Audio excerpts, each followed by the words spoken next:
জামাত ইসলামের বিশিষ্ট রাজনীতিবিদ আলামিন গুলদার সহ একজন গ্রাম পুলিশ আছে, তাদের বিরুদ্ধে যে মামলাটা হয়েছে, এই মামলাটা মাস লুটের মামলা হয়েছে। আমরা যা শুনলাম লক্ষ টাকার মামলা হয়েছে। তাহলে আপনারা এই যে গ্রামবাসী, আপনাদের পাশে যদি এরকম লক্ষ লক্ষ টাকার মাছ লুট হয়ে থাকে, তাহলে এ বিষয়ে আপনারা কতটুকু জানেন আর এটা কতটুকু সত্যতা আছে? সম্পূর্ণ মিথ্যা মামলা, ভিত্তিহীন মামলা। আসসালামু আলাইকুম। সুপ্রিয় দর্শক, আপনারা যেমনটি দেখছিলেন, আমরা এসছি এখন কল্যাণছিরি বাজারে। ইতোমধ্যে আমরা এই বাজারে যতগুলো টি স্টল রয়েছে ওপিনিয়ন নিয়েছি। অতি সম্প্রতি সময় এখানে কয়েকজন ব্যক্তির নামে মামলা হয়েছে। এই মামলাটা সঠিক কিনা নাকি ভিত্তিহীন এ বিষয়ে আমরা জনগণের মতামত নিয়েছি। এখানে মামলা হয়েছে জনাব আলামিন গোলদার, যিনি বাংলাদেশ জামায়াত ইসলামী শ্রমিক কল্যাণ ফেডারেশনের জয়েন্ট সেক্রেটারি খুলনা জেলা, এবং রয়েছেন বাংলাদেশ জাতীয়তাবাদী দলের দিদারুল ইসলাম, এবং রয়েছেন আব্দুর রশিদ চৌকিদার।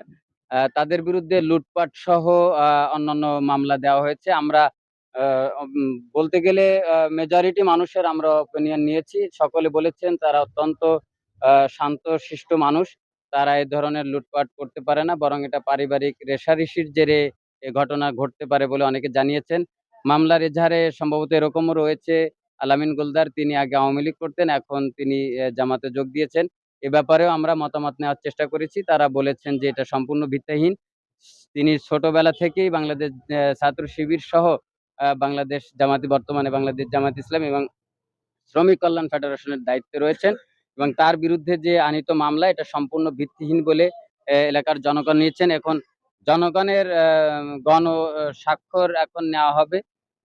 আর অধিকাংশ লোক যেটা খোলাসা করে বলেছেন, জমি ক্রয় করা জমি তারা ফিরে পাচ্ছে না, বরং তাদের জমি যারা মামলা দিয়েছে তারা এই ভোগ দখল করে খাচ্ছে। সেই জায়গা থেকে, রেশারেশির জায়গা থেকে হয়তো এই মামলাটা হতে পারে বলে অধিকাংশ লোকে এটা বলেছেন। আপনাদের এখানে অতি সম্প্রতির সময় একটি মামলার ঘটনা ঘটেছে। সে হচ্ছে আলামিন গোলদার, তারপরে কি দিদারুল ইসলাম এবং আব্দুর রশিদ, এদেরকে আপনি চেনেন? হ্যাঁ, হিসাবে কেমন আসলে এরা কি লুট করার মতো? আলামিন ছেলে ভালো। আমি তার বিরুদ্ধে কোনোদিন এই জাতীয় কথা শুনিনি। হয়তো অন্য কোনো রেসের জোরে এইটা হয়তো করা হয়েছে। কিন্তু আসলে মাছ টাছ মারা এটা সত্য হলে তো আমি কল্যাণশ্রী মোড়ে যখন ব্যবসা বাণিজ্য করি জানতে পারবো। তাই এই জাতীয় কথা আমি আগে পিছনে শুনিনি, আপনার মুখ দিয়ে ১ম শুনলাম। আচ্ছা, না, লুটপাট এটা হয়নি, আর ওই লুটপাট করার মতন সে ঘের না, ভিলেন জায়গা। যেহেতু আসলে কি বলবো? জি, কয়েকজনের বিরুদ্ধে, তাদেরকে আপনি চেনেন কিনা? অবশ্যই। চেনেন থেকে জামাত? আলামিন হচ্ছে ব্যক্তি হিসেবে আলামিন ভালো ছেলে। জি জি জি। আলামিন সব দিনই আছে জামাত করে। আগে থেকে তো বলা হয়েছে যে সে আওয়ামী লীগ করে। এগুলো এটা ভুল কথা না? এগুলো মিথ্যা কথা। মুরব্বী, আপনার কি নাম? বাবুল শেখ। তাই তাই? সবদিনই প্রথম জামাত থেকে করে। জামাত। আওয়ামী লীগ। দর্শক, আপনারা যেমনটি দেখছিলেন, আমরা আরেকটি চায়ের স্টলে এসেছি। আমরা প্রথমে কথা বলবো এনার সাথে। ভাই, আপনার কি নাম? আমার নাম মিন্টু।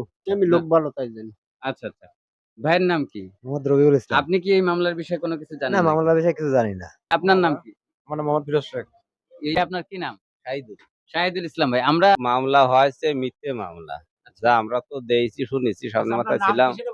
আমার বলেছি তা মিথ্যে মামলা হয়ে তাকে পরে হয়রানি চলতেছে। কিছু লোকজন আছে, তারা দেখা গেল মিথ্যে মামলা দিয়ে যে কিছু হয়রানি করবে তার জন্য চেষ্টায় আছে। কারণ এরাও বাঁচার জন্য চেষ্টা করতে, সব মিথ্যে মামলা হলেও তো চেষ্টা করবে যে বাঁচার জন্য। তার জন্য সেভাবে তারা পদক্ষেপ নিয়ে বসে আছে। মামলা ডাকার মিথ্যে। জি জি, আসসালামু আলাইকুম। কি নাম আপনার? আব্দুল কাদের। আব্দুল কাদের শেখ। হ্যাঁ, আলহামদুলিল্লাহ। তো এই যে আলামিন গোলদার, দিদারুল ইসলাম, তারপরে রশিদ চৌকিদার, তাদের বিরুদ্ধে যে মামলা হলো, তা আসলে তারা ব্যক্তি হিসাবে কি খারাপ লোক নাকি? ভালো। খুব ভালো লোক। তাদের বিরুদ্ধে মামলা হলো কেন? ভালো লোকের বিরুদ্ধে মামলা হয় নাকি? ষড়যন্ত্রমূলক হয়েছে। আপনি এটা শিওর? হুম। আলামিন গোলদার নাকি আগে আওয়ামী লীগ করতো, এখন হঠাৎ করে জামাতে প্রবেশ করছে, এরকম নথিতে না, আছে? এই ধরনের কোনো কিছু নেই।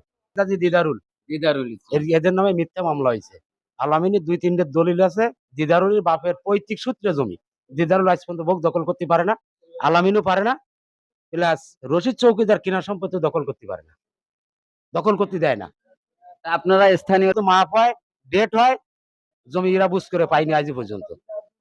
এতদিন তারা কোনো কিছু মানেই না। তার মানে আপনারা বলতে চাচ্ছেন যে এই মামলাটা সম্পূর্ণ ভিত্তিহীন। আপনার বাড়ি এখানে? হ্যাঁ, আসসালামু আলাইকুম। আপনার কি নাম? আত্মীয় রহমান গাজী রশিদ গাজী আপনার কি হয়? আমার চাচা চাচা ভাই আপন আপনি কি চাচা। মনে করেন কেন এই মামলাটা হলো? ওই দেশাদেশি রাগারাগি এইভাবে আচ্ছা, এটা আসলে কেবল এর মিথ্যা কোনো সত্যতা নেই না। আপনার বাড়ি এখানে? আসসালামু আলাইকুম। এখানে ওই নিয়ে কোনো সত্যতা নেই। আসলে এই যে মামলাটা হয়েছে, মামলাটা সম্পূর্ণ মিথ্যে। মানে আমরা যতদূর জানি, কারণ এই গ্রামে বাস করি আমরা, জ্ঞানজাম ফিসাদ কম বেশি তো আমরা জানি। হয়তো আমরা সালিশি যাইনি, কিন্তু আমরা আশেপাশে দাঁড়ায় শুনি। শুনিয়ে মিলে যা দেই যে এই মামলাটা হয়েছে একদম সম্পূর্ণ মিথ্যে। ওর যে যেটুকু জমি কিনা, সেটুকু যে আসলে ওর কেমন তা ওই তো নিজে করতে পারে না। সুপ্রিয় দর্শক, আপনারা যেমনটি দেখছিলেন যে এই যে এদিকে আসেন, আপনারা যেমনটি দেখছিলেন আমরা এই সেই কল্যাণশ্রী বাজারের অধিকাংশ দোকানে আমরা ঘুরে দেখছি এবং বিষয়ে কথা বলছি। আলামিন গুলদার সহ আরো যাদের ব্যাপারে মামলা হয়েছে, এই ব্যাপারে আপনি কি মনে করেন? বিষয়টা তো কি? সব মিথ্যা। মিথ্যা মামলা সব আপনার মনে হয়? আমার জমি আছে, আমার বাইর কাছে কিনেছে, আমাকে 2 বার জমি আছে, আমাকে জমি নেই। ও কিনা মালিক এর বাইর কাছে একবার কাছে কিনেছে, আমার সবটা নিয়ে কাজ করছে। তো এখন আপনারা যেহেতু সবাই সাক্ষী দিচ্ছেন যে এটা মিথ্যা মামলা, আপনারা গ্রাম্য একটা সালিশ ডেকে এটার একটা মীমাংসা করা উচিত কিনা? কয়েকবার করেছে, গ্রামের তো মেলা কয়েকবার করেছে, হয় না সালিশ শেষে যায়। সালিশকে কাউন্সিলে সালিশ করে হয়েছে কয়েকদিন আগে, সব সালিশ হয়নি, কাউন্সিলে সালিশ করে হয়েছে। এবং তার যাদের মানে নামে এই শোনেন, মামলাটা সম্পূর্ণ ভিত্তিহীন আপনারা ভিত্তিহীন মনে মামলা করেন? এবং যাদের নামে মামলা হয়েছে তাদের আবার জীবন নাশের হুমকিও চলতেছে। আচ্ছা, যাদের নামে মামলা হয়েছে তাদের জীবন নাশের হুমকিও চলতেছে।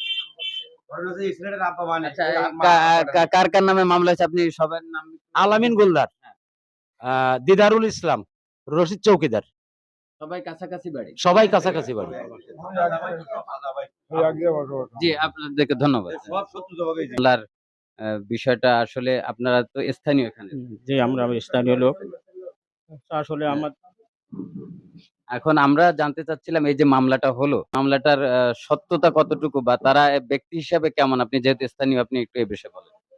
আমার জানা মতে এগুলো সব সম্পূর্ণ মিথ্যা বানোয়াটি ছাড়া আর কিছু নেই। এগুলো আসলে চাচা ভাইপের ভিতর একটা গন্ডগোল ফ্যাসাদ বাঁধানোর জন্য কিছু লোক এইগুলো করেছে। আসলে এই 2 লক্ষ টাকার মাছ টাছ মারামারি এগুলো সবগুলো আমার জানা মতে মিথ্যা। 2 লক্ষ টাকার মাছ মারিয়ে নিয়েছে, এটা দিয়ে এটা কষে নিয়েছে, এটা মামলা দিয়েছে, এগুলো আমার জানা মতে এগুলো মিথ্যা। আলামিন ব্যক্তি হিসাবে কেমন আপনি যে? আমার জানা মতে খুব ছোটবেলা থেকে আমার ভাইপো হয়, সে অত্যন্ত ভালো ছেলে। আপনার বাড়ি এখানে? আপনারা এই যে মামলাটা সম্পর্কে আপনি কিছু জানেন কি? জানি যে এই সম্পূর্ণ মিথ্যে। এই সমস্ত তারে হ্যারাস করার জন্য এগুলো নাটক করে ওর চাচা এই কিছু লোকজন গ্রামে আসে, আমলিগের লোকজন আছে, তারাই নিয়ে এই মন্তব্য করেছে এবং তারাই নিয়ে এই কেস দিয়েছে। আসসালামু আলাইকুম। আপনার বাড়ি এখানে? আমার বাড়ি আমি আসামে, আচ্ছা, আপনার কি নাম? আব্দুল রশিদ গাজী। আব্দুল রশিদ গাজী। আপনার কথা শুনেছি। তা আপনি কি মনে করেন কেন আপনাকে এই মামলাটা দিল? আমার 4 বছর ধরে আমার এই জমি জমা সব বেটে খায় ও। আমার মনে যাক দেয় না।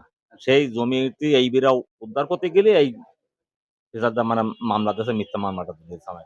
সুপ্রিয় দর্শক, আপনারা দেখছিলেন সহ যাদেরকে মামলা করা হয়েছে। আমরা এ বাজারের বিভিন্ন লোকদের কাছ থেকে আমরা ওপিনিয়ন নিচ্ছি তাদের এই মামলাটা সঠিক কিনা এবং এই মামলাটা কেন দেওয়া হলো এ বিষয়ে আমরা আরো কথা বলবো। আমরা